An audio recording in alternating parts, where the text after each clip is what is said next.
കർത്താവിന്റെ വിലയേറിയ നാമം ഈ പകലിൽ വാഴ്ത്തപ്പെടുമാറാകട്ടെ. ചില ദിനങ്ങൾ പൈതങ്ങളോടൊത്ത് അബുദാബിയുടെ പ്രദേശത്തായിരിക്കാൻ സ്വർഗത്തിലെ ദൈവം എളിയവന്റെ ജീവിതത്തിലും സഹായിച്ച ദൈവകൃപയ്ക്കായിട്ട് സ്തോത്രം ചെയ്യുന്നു. ദൈവം നടത്തിയ എല്ലാ വഴികൾക്കും വിധങ്ങൾക്കുമായിട്ട് നന്ദി പറയുകയാണ്. ദൈവത്തിന്റെ എല്ലാ പ്രവൃത്തികൾക്കുമായിട്ട് സ്തോത്രം ചെയ്യുന്നു. പ്രാർത്ഥിച്ച എല്ലാ ദൈവമക്കൾക്കും ദൈവസഭയ്ക്കും പ്രത്യേകാൽ ദൈവദാസൻ കുടുംബത്തിനും ദൈവനാമത്തിൽ നന്ദി പറയുകയാണ്. അല്പസമയത്തെ ദൈവവചന ചിന്ത നമ്മുടെ ജീവിതത്തിൽ അനുഗ്രഹമാകുവാൻ ആവർത്തന പുസ്തകം 10-ാം അധ്യായത്തിന്റെ 12 മുതലുള്ള തിരുവചന ഭാഗങ്ങൾ ഒന്ന് വായിക്കാം. അവന്റെ എല്ലാ വഴികളിലും നടക്കുകയും അവനെ സ്നേഹിക്കുകയും നിന്റെ ദൈവമായ യഹോവയെ പൂർണ്ണ ഹൃദയത്തോടും പൂർണ്ണ മനസ്സോടും കൂടെ സേവിക്കുകയും ഞാനിന്ന് നിന്നോട് ആജ്ഞാപിക്കുന്ന യഹോവയുടെ കൽപ്പനകളും ചട്ടങ്ങളും നിന്റെ നന്മയ്ക്കായി പ്രമാണിക്കുകയും വേണം. എന്നല്ലാതെ നിന്റെ ദൈവമായ യഹോവ നിന്നോട് ചോദിക്കുന്നത് എന്ത്? മതി. ഈ തിരുവചന ഭാഗങ്ങൾ കഴിഞ്ഞുപോയ ചില ദിനങ്ങളിൽ വായിച്ച് ധ്യാനിക്കുവാൻ സ്വർഗത്തിലെ ദൈവം എളിയവനെ സഹായിച്ചു. ആവർത്തന പുസ്തകം 1 മുതൽ നമ്മൾ വായിക്കുവാൻ തുടങ്ങിയാൽ ഇസ്രായേൽ ജനത്തെ നടത്തിയ വിധങ്ങളെക്കുറിച്ച്, ദൈവം അവർക്ക് വേണ്ടി ചെയ്തതായ പ്രവർത്തികളെക്കുറിച്ച്, മോശ ദൈവസന്നിധിയിൽ വീണുകിടുന്ന അനുഭവങ്ങളെക്കുറിച്ച് ഒന്നൊന്നായി നിരത്തുന്നത് ഈ ആവർത്തന പുസ്തകത്തിൽ കാണുവാൻ കഴിയും. വളരെ വേദനയോടുകൂടെ മോശ പല ആവർത്തി തന്റെ ജീവിതത്തിൽ സംഭവിച്ചതായ ആ പരാജയത്തെക്കുറിച്ച് ആവർത്തിച്ച് പറയുന്നത് കാണുവാൻ കഴിയും. ഞാൻ വളരെ വേദനയോടുകൂടെ ഈ തിരുവചന ഭാഗങ്ങളിൽ കൂടെ കണ്ണോടിച്ചപ്പോൾ തന്റെ ജീവിതത്തിൽ സംഭവിച്ചതായ ഒരനുഭവം, ആ ഒരനുഭവം നിമിത്തം മോശയോട് ദൈവം പറഞ്ഞു, നീ അവിടേക്ക് കടക്കുകയില്ല. ഈ ആ കാര്യത്തെ കുറിച്ച് എന്നോട് മിണ്ടരുതെന്നാ പറയുന്നത്. സ്തോത്രം. എത്ര ആ ഭക്തന്റെ ഹൃദയത്തിനകത്ത് വേദന ഉണ്ടായി കാണും എന്ന് ഇന്ന് പകലൊന്ന് ഓർക്കണം.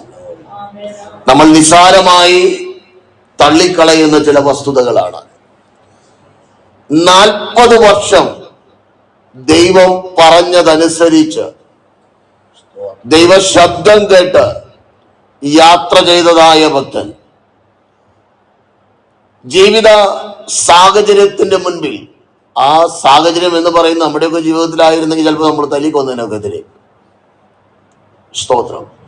അത്രയും പ്രതികൂല സാഹചര്യം അവന്റെ മുൻപിൽ വന്നപ്പോൾ അവൻ പറയുന്നുണ്ട്, നിങ്ങൾ നിമിത്തം എനിക്ക് ഇന്നത് സംഭവിച്ചു. സ്തോത്രം. ദൈവം മുഖാമുഖമായി സംസാരിച്ച ഒരു വ്യക്തിത്വമാണ് മോശ. അവനെപ്പോലെ ഒരുവനില്ല എന്ന് ദൈവം തന്നെ സാക്ഷ്യപ്പെടുത്തിയിട്ടുണ്ട്. അതെല്ലാം സത്യമാണ്. നിത്യതയുടെ തീരത്ത് അവൻ എത്തിയത് മറ്റൊരു വിഷയം. എന്നാൽ ആശ വെച്ചതായ ആ വാഗ്ദത്ത കനാൻ നാട്ടിൽ ആ ജനത്തെ കൊണ്ടെത്തിക്കുവാൻ കഴിയാതെ വണ്ണം അവന്റെ ജീവിതത്തിൽ ആ പരാജയത്തിന്റെ മുൻപിൽ അവൻ അടിയറ പറയേണ്ടി വന്നു. സ്തോത്രം. എന്നിട്ട് അങ്ങനെ മുൻപോട്ട് പോകുന്ന സാഹചര്യത്തിലാണ് ഈ തിരുവചന ഭാഗങ്ങൾ അത് പറഞ്ഞു, ആകയാൽ ഇസ്രായേലേ, നിന്റെ ദൈവമായ യഹോവയെ ഭയപ്പെടുകയും അവന്റെ എല്ലാ വഴികളിലും നടക്കുകയും അവനെ സ്നേഹിക്കുകയും നിന്റെ ദൈവമായ യഹോവയെ പൂർണ്ണ ഹൃദയത്തോടും പൂർണ്ണ മനസ്സോടും കൂടെ സേവിക്കുകയും ഞാൻ ഇന്ന് നിങ്ങളോട് ആജ്ഞാപിക്കുന്ന യഹോവയുടെ കൽപ്പനകളും ചട്ടങ്ങളും എന്തിനു വേണ്ടിയാണ്? നിന്റെ നന്മയ്ക്കായി. സ്തോത്രം, ഹല്ലേലൂയ. നിന്റെ നന്മയ്ക്കായി എന്തു ചെയ്യണം? അത് പ്രമാണിക്കുകയും വേണം. എന്നല്ലാതെ നിന്റെ ദൈവമായ യഹോവ നിന്നോട് ചോദിക്കുന്നത് എന്താ? അപ്പൊ വചനം പ്രമാണിക്കുന്നത് എന്തിനു വേണ്ടിയാണ്? നമ്മുടെ നന്മയ്ക്ക് വേണ്ടിയാണ്. അത് ഈ ഭൂമിയിലും ലഭിക്കേണ്ടത് ലഭിക്കും, നിത്യതയുടെ തീരത്തും നമുക്ക് ലഭിക്കുവാൻ ഇടയായിട്ടുള്ള എല്ലാ ആത്മീക അനുഗ്രഹങ്ങളും ലഭ്യമാകും. സ്തോത്രം. എന്നാൽ പലപ്പോഴും നമ്മൾ ഇവിടെയുള്ളത് മാത്രം ചിന്തിച്ച് യാത്ര ചെയ്യുന്നവരാ. നിത്യത എന്ന യാഥാർത്ഥ്യത്തെ നമ്മൾ പലപ്പോഴും മറക്കുന്നവരാ. സ്തോത്രം, ഹല്ലേലൂയ. ഇവിടെ ഇന്ന് കർത്താവ് വന്നാൽ നമ്മുടെ കയ്യിലുള്ളതെല്ലാം ഇട്ടേച്ചേ പോകണം. ഒന്നും കൊണ്ടുപോകുവാൻ കഴിയില്ല. എന്തെങ്കിലും കഴിയുമായിരുന്നെങ്കിൽ നന്നായിരുന്നു. ഞാൻ പലപ്പോഴും അങ്ങനെ ചിന്തിക്കാറുണ്ട്. സ്തോത്രം.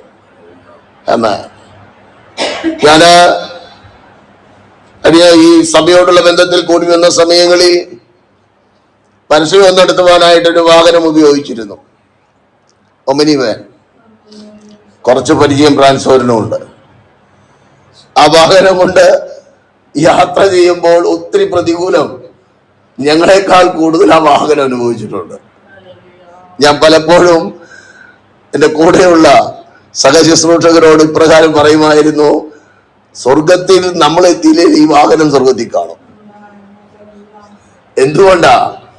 ന്യായവിധിയുടെ തീരത്ത് ആ വാഹനത്തിൽ എഴുതിയിരിക്കുന്ന തിരുവചനം കാണിച്ചുകൊണ്ട് ന്യായം വിധിക്കുന്ന ഒരു സന്ദർഭം ഉണ്ടാകും. സ്തോത്രം. എന്നെ കേൾക്കുന്ന ദൈവത്തിലെ നിത്യത എന്ന യാഥാർത്ഥ്യം വിശുദ്ധ വേദപുസ്തകം തുറന്നു കാട്ടുന്ന ഒരു ചിത്രമാണ്.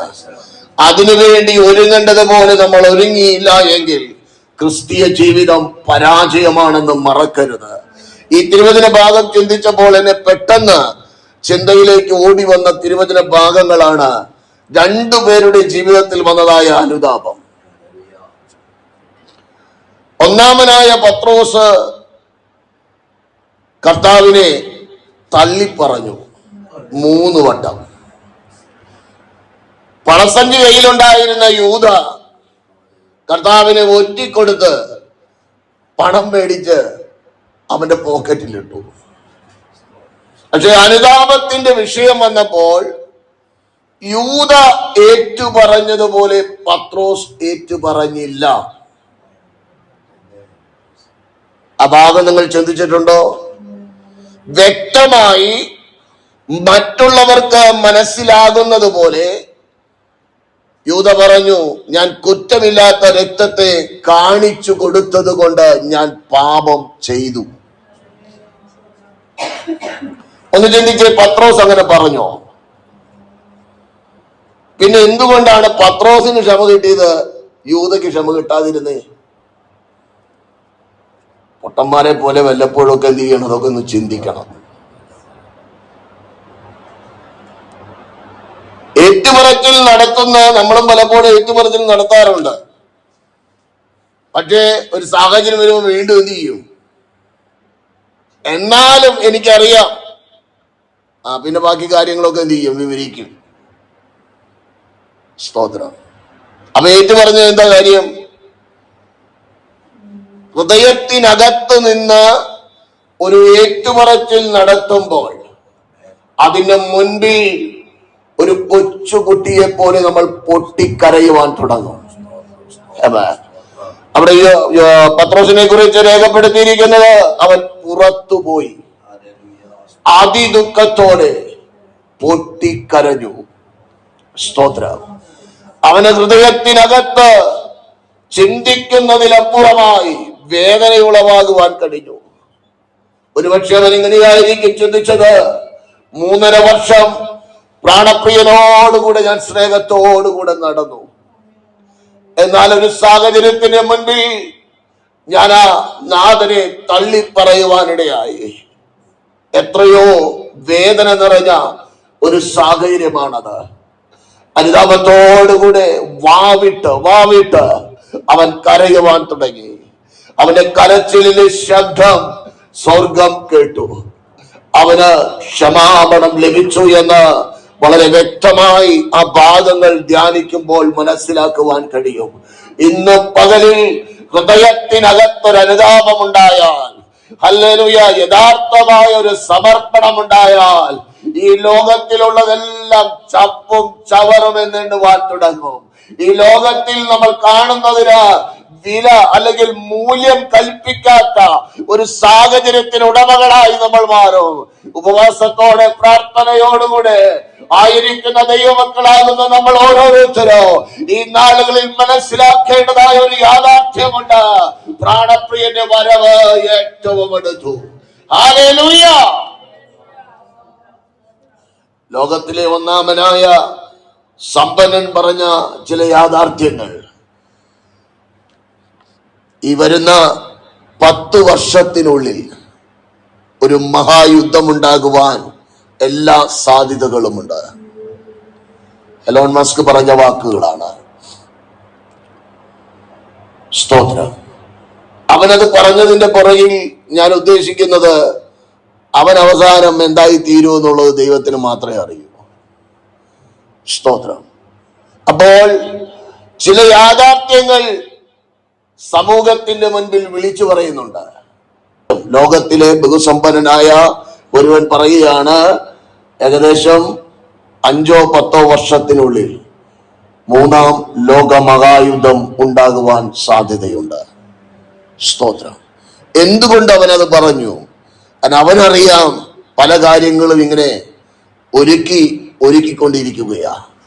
സംസാരിക്കുന്ന പ്രതിമ വരെ അവൻ ഉണ്ടാക്കി കഴിഞ്ഞു. ആ ഉണ്ടാക്കുന്ന പ്രതിമയ്ക്ക് ഒരു ദിനം ആത്മാവ് ലഭിക്കും. വെളിപ്പാട് പുസ്തകത്തിൽ അത് പറയുന്നുണ്ട്. സ്തോത്രം. അപ്പോൾ ആത്മാവിനെയും കൂടെ ആ പ്രതിമയ്ക്ക് ലഭിച്ചു കഴിഞ്ഞാൽ പിന്നെ അത് എന്തൊക്കെ കാട്ടിക്കൂട്ടും എന്നുള്ളത് തമ്പുരാന് മാത്രമേ അറിയൂ, നമുക്കറിയില്ല. അപ്പോൾ ലോക സംഭവങ്ങൾ പ്രാണപ്രിയന്റെ വരവിനെ വിളിച്ചറിയിക്കുകയാണ്. അങ്ങനെയെങ്കിൽ ഒരുങ്ങുവാൻ സമയമായി.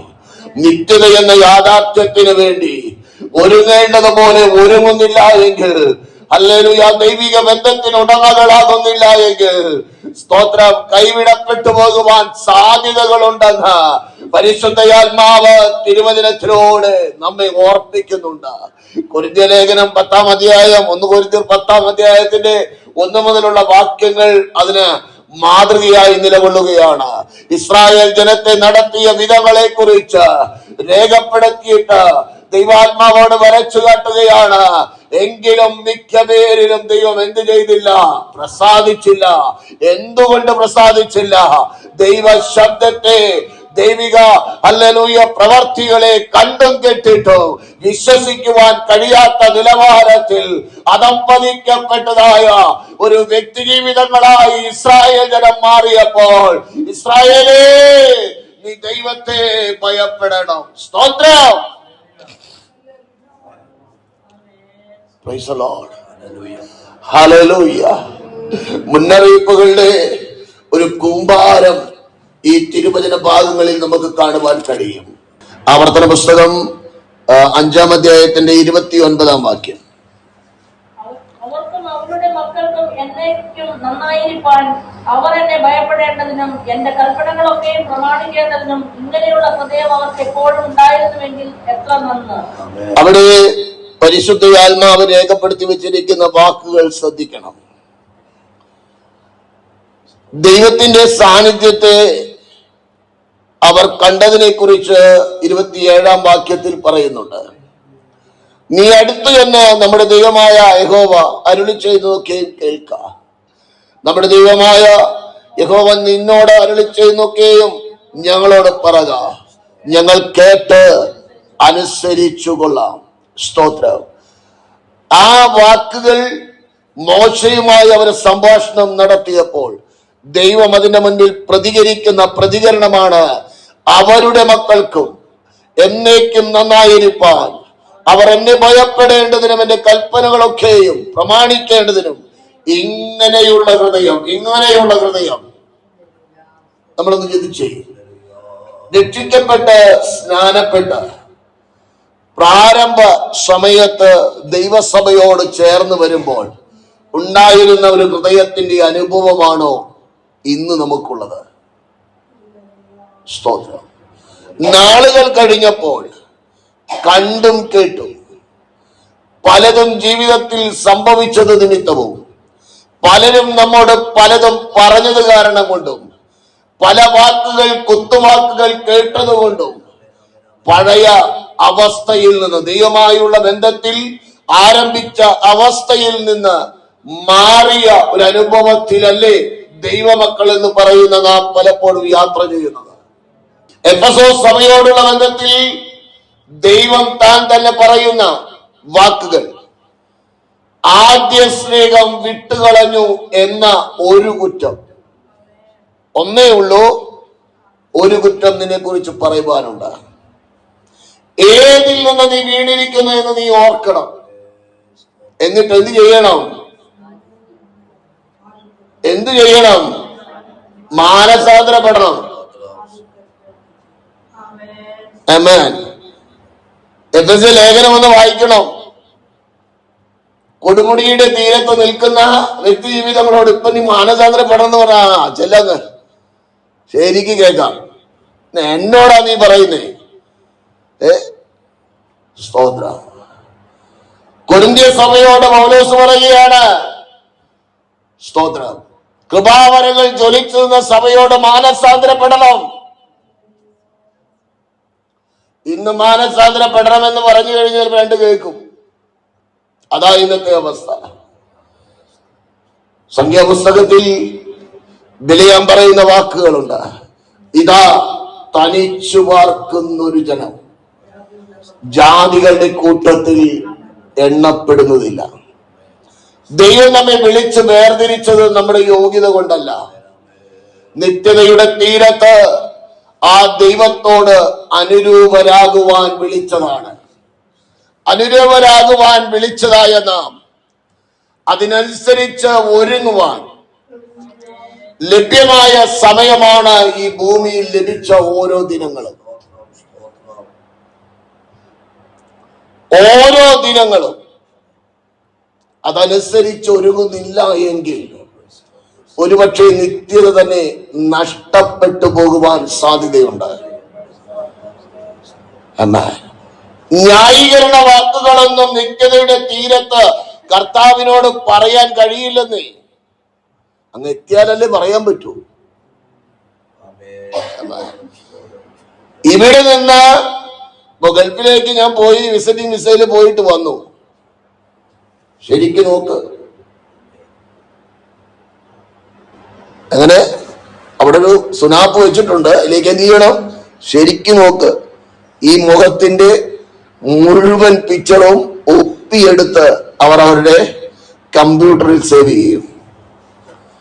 അവിടെ ആയിരിക്കുന്ന സമയം ഏതെങ്കിലും കുരുത്തക്കേട് ചെയ്താൽ പൊക്കിയെടുത്ത് കൊണ്ടുപോയി പിന്നെ എന്താ കിട്ടുന്നതെന്നുള്ളത് എന്നെക്കാളും നന്നായി അറിയുന്ന ആൾ ഇവിടെയുണ്ട്.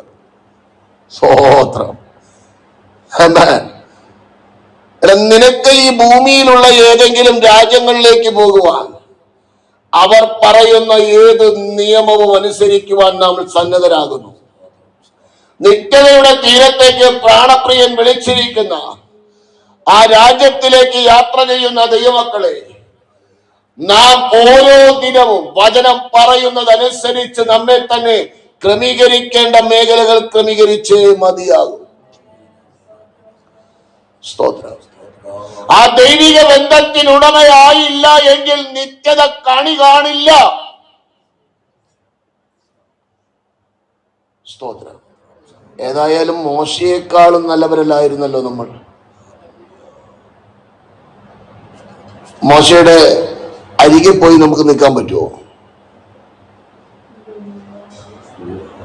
ഞാൻ തിരുവചനത്തിലെ ചില യാഥാർത്ഥ്യങ്ങൾ വായിക്കുകയും ധ്യാനിക്കുകയും ചെയ്യുമ്പോൾ ഞാൻ ചില സമയങ്ങളിൽ പൊട്ടനെ പോലെ കരയാറുണ്ട്. എബ്രായ ലേഖനം 12-ാം അധ്യായത്തിന്റെ 1-ാം വാക്യം പറയുന്നത് സാക്ഷികളുടെ കാണാപ്പാടം അറിയുന്ന വചനഭാഗമാണ്. ആ സമൂഹത്തിന്റെ മുൻപിൽ ഒരു ദിനം നമുക്ക് നിൽക്കാൻ പറ്റുമോ എന്ന് വല്ലപ്പോഴും ചിന്തിച്ചിട്ടുണ്ടോ? ഇങ്ങനെ ആയാലല്ല കുഴപ്പമൊന്നുമില്ല മോനെ, അങ്ങ് എത്തില്ലെന്നേ ഉള്ളൂ. കുഴപ്പമൊന്നുമില്ല. അങ്ങ് എത്തണമെങ്കിൽ ഞാൻ വിശ്വസിക്കുന്നത് ഈ തിരുവചനം പറഞ്ഞ യാഥാർത്ഥ്യങ്ങളുടെ മുൻപിൽ നാം സമർപ്പിക്കാത്തിടത്തോളം കാലം നിത്യത കണി കാണില്ല. സ്തോത്രം. നിത്യത എന്ന യാഥാർത്ഥ്യത്തിന് വേണ്ടി ഒരുങ്ങേണ്ടത് പോലെ ഒരുങ്ങിയേ മതിയാകൂ. സ്തോത്രം. കോംപ്രമൈസ് എന്നത് എന്റെ കർത്താവിന് ഇല്ലെന്നേ, അതാ പ്രശ്നം. കോംപ്രമൈസ് ചെയ്യണമെങ്കിൽ ആദ്യം ആരോട് ചെയ്യണമായിരുന്നു? മോശയോട് ചെയ്യേണ്ടി വരും. ഒരു തെറ്റല്ലേ ചെയ്തോളൂ. ഇതിനവന്റെ പദ്ധതിയിൽ നിന്ന് അവനെ മാറ്റിയേ. 40 വർഷം അവരുടെ ചീത്തയും കേട്ട് കർത്താവ് പറയുന്നത് അനുസരിക്കുകയും ചെയ്ത് ആട്ടും തൂപ്പും എല്ലാം കേട്ട് സഹിച്ചവരെ കൊണ്ട് നടന്നതാ. സ്തോത്രം. ഒരു തെറ്റ് സംഭവിച്ചു. കൽപ്പിക്കുവാൻ പറഞ്ഞ ഇടത്ത് അവരെന്തു ചെയ്തു? പാറയെ അടിച്ചു. ഞാൻ പലപ്പോഴും ചിന്തിക്കാറുണ്ട്, അത് ദൈവത്തിനും അവനും മാത്രം അറിയാവുന്ന ഒരു വസ്തുതയാണ്. ജനത്തിനതറിയില്ല. പിന്നെ എന്തുകൊണ്ട് ദൈവം ക്ഷമിച്ചില്ല? കാരണം ദൈവത്തിന്റെ ഡിക്ഷണറിയിൽ തന്റെ വ്യവസ്ഥയ്ക്ക് ഒരിക്കലും അവൻ മാറ്റം വരുത്തില്ല. സ്തോത്ര. അത് നീ ആരാണെന്ന് പറഞ്ഞാലും നിങ്ങളൊന്ന് ചിന്തിച്ച്, ഇസ്രായേലിന്റെ രാജാവായിരുന്ന ജ്ഞാനിയായ ശലോമോൻ വീരന്മാരുടെ പട്ടിക നിരത്തുന്ന പട്ടികയ്ക്ക് അകത്തവനില്ല. ഒന്നിലധികം പ്രാവശ്യം ദൈവം അവനോട് പറഞ്ഞു, മോനെ ഇന്ന വഴിയിലൂടെ നീ യാത്ര ചെയ്യണം, ഇന്ന രീതിയിൽ നീ ആകണം. അവൻ എന്ത് ചെയ്തില്ല? കേട്ടനുസരിച്ചില്ല. അവനെ പോലെ ജ്ഞാനിയായ ഒരുത്തൻ മുൻപുമില്ല ഇനി പിൻപുമില്ലെന്ന് പറഞ്ഞു. ആര്? ദൈവം. അവൻ നിത്യതയിലെത്തിയില്ല. ഭയപ്പെടുവാൻ യോഗ്യമായ ഒരു പ്രമാണം ദൈവം നമ്മുടെ കരങ്ങളിൽ നൽകിയിരിക്കുകയാണ്. അത് വളരെ കൃത്യതയോടുകൂടെ പരിശുദ്ധയാത്മാവ് വരച്ചു കാട്ടിയിരിക്കുന്ന ഒരു ഭാഗമാണ് കൊരിന്ത്യർക്ക് എഴുതിയ ലേഖനം 10-ാം അധ്യായം. 1 കൊരിന്ത്യർക്ക് എഴുതിയ ലേഖനത്തിലെ 10-ാം അധ്യായം. ഒരേ ആത്മീയാഹാരം, ഒരേ ആത്മീയ പാനീയം കുടിച്ചു. അവരെ അനുഗമിച്ച പാറയിൽ നിന്നല്ലോ അവർ കുടിച്ചത്. ആ പാറ ആരായിരുന്നു?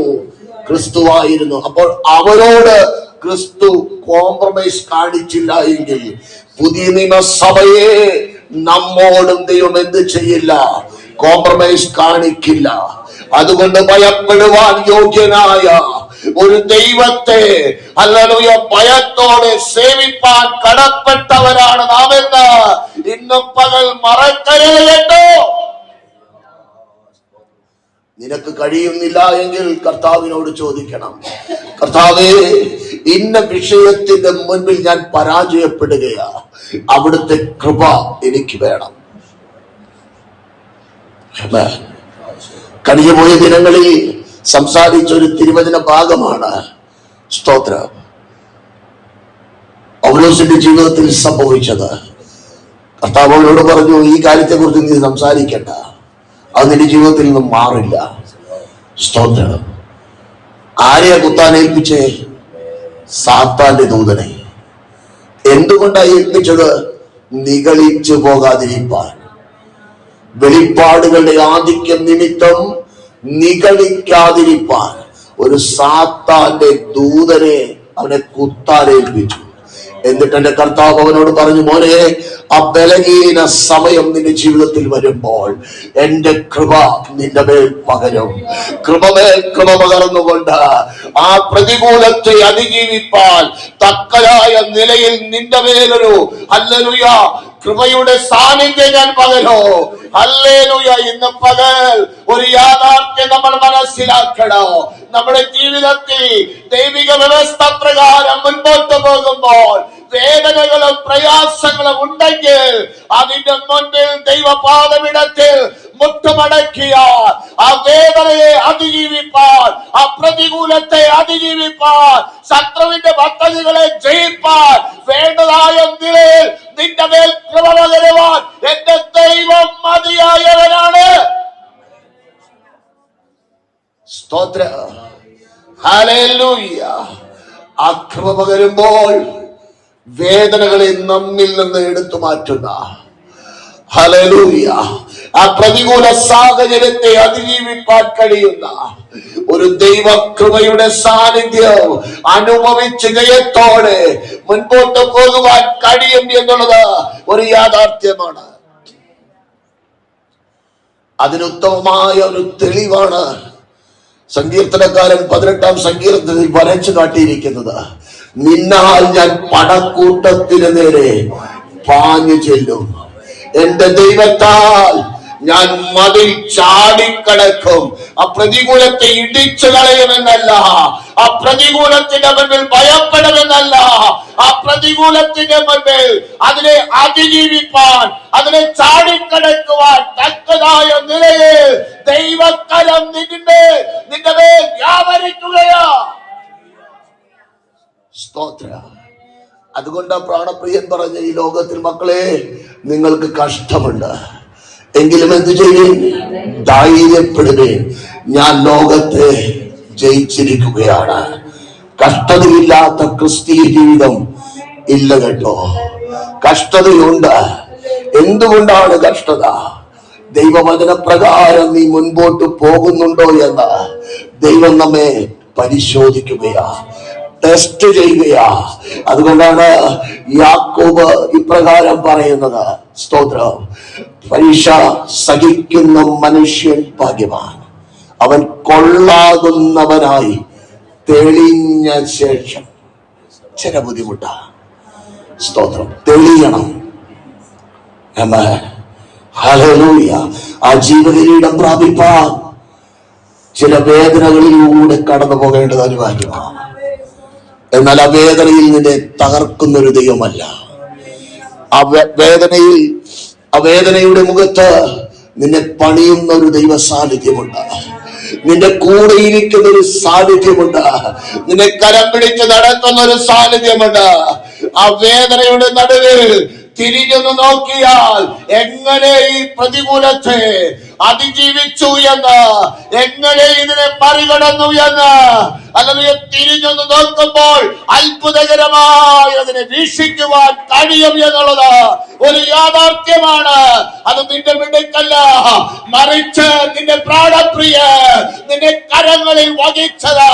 അവന്റെ പ്രവൃത്തിയുടെ ആ ബലമുള്ള കരം കൊണ്ട് നിന്നെ വഹിച്ച് നടത്തിയതാ.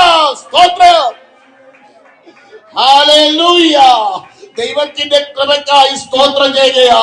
അന്ന് വേദനപ്പെട്ടപ്പോൾ നിന്റെ കൂടെ ആരും ഉണ്ടായിരുന്നില്ല. നിന്ദിക്കുവാൻ പലരുണ്ടായിരുന്നു, പഴി പറയുവാൻ പലരുണ്ടായിരുന്നു, അവൻ അങ്ങനെ വേണമെന്ന് പറയുവാൻ പലരുണ്ടായിരുന്നു. എന്നതിന്റെ മധ്യത്തെ നിന്നെ നടത്തിയ, നിന്റെ കൂടെ നിന്ന ഒരുവരുണ്ട്. Hallelujah, praise Jesus, hallelujah. ഇന്ന് പകലൊരു യാഥാർത്ഥ്യം മനസ്സിലാക്കണം. വചനപ്രകാരം നീ മുൻപോട്ട് പോകുമ്പോൾ നിന്നിൽ വേദനകൾ ഉണ്ടാകും. സ്തോത്രം. വചനം പറയുന്നത്, പ്രമാണം വേണ്ടതുപോലെ അനുസരിച്ചാൽ ഉപദ്രവം ഉണ്ടാകുമെന്നാ പറയുന്നേ. ഹല്ലേലൂയ. നിങ്ങളൊന്ന് ശ്രദ്ധിച്ചു കഴിഞ്ഞാൽ കാണുവാൻ കഴിയും. മോശയുടെ ജീവിതത്തെ തന്നെ എടുത്ത് പഠിച്ചാൽ മതി. അവനെ കൂട്ടാളിയായി കൊടുത്തവന്റെ സഹോദരൻ. സ്തോത്ര. ഞാൻ നിന്നോട് പറയുന്ന വാക്കുകൾ നിന്റെ സഹോദരനായ അഹരോനോട് നീ പറയണം. അവൻ ജനത്തോട് പറയും. എന്നാൽ തിരുവചനത്തിൽ രേഖപ്പെടുത്തിയിരിക്കുന്നത് കൂശ്യ സ്ത്രീ നിമിത്തം എന്നാണ് ആരംഭത്തിൽ പറയുന്നത്. എന്നാൽ താഴോട്ട് വായിച്ചാൽ ശുശ്രൂഷ നിമിത്തമാണ് അഹരോനും മിരിയാമും അവനെതിരെ തിരിഞ്ഞതിന്റെ പ്രധാന കാരണം. ഒന്ന് കൂട്ടുപിടിച്ചെന്നേ ഉള്ളൂ. സ്തോത്ര. എന്നാൽ ദൈവത്തെ അനുസരിച്ച മോശയ്ക്ക് വേണ്ടി ഞാൻ ചിന്തിക്കുന്നില്ല അവൻ അതിനുവേണ്ടി വീണ് കിടന്ന് കരഞ്ഞുവെന്ന്. എന്നാൽ ആ വേദനയുടെ നടുവിൽ അവനെ വിളിച്ച സ്ഥാനത്താക്കിയ ഉടമസ്ഥൻ അവന് വേണ്ടി ഇറങ്ങി വന്നു. 3 പേരെയും ദൈവസന്നിധിയിൽ വിളിച്ചു നിർത്തി. ചില കാര്യങ്ങൾ സ്വർഗത്തിലെ ദൈവം അഹരോനോടും മോശയോടും പറഞ്ഞു. ഇവനോട് ഞാൻ സംസാരിച്ചത് മറഞ്ഞിരുന്നല്ല, മുഖാമുഖമായാണ് സംസാരിച്ചത്. പിന്നെ എന്തുകൊണ്ട് നിങ്ങൾ ഇവനെ ഭയപ്പെടാതിരുന്നു എന്ന് 2 കാര്യം പറഞ്ഞിട്ട് ദൈവ സാന്നിധ്യം മാറി. ഹല്ലേലൂയ. അഹരോൻ തിരിഞ്ഞ് സഹോദരിയെ നോക്കിയപ്പോൾ അഴുകിയ മാംസപ്പിണ്ഡം പോലെ നിൽക്കുന്നത് കാണുകയാ.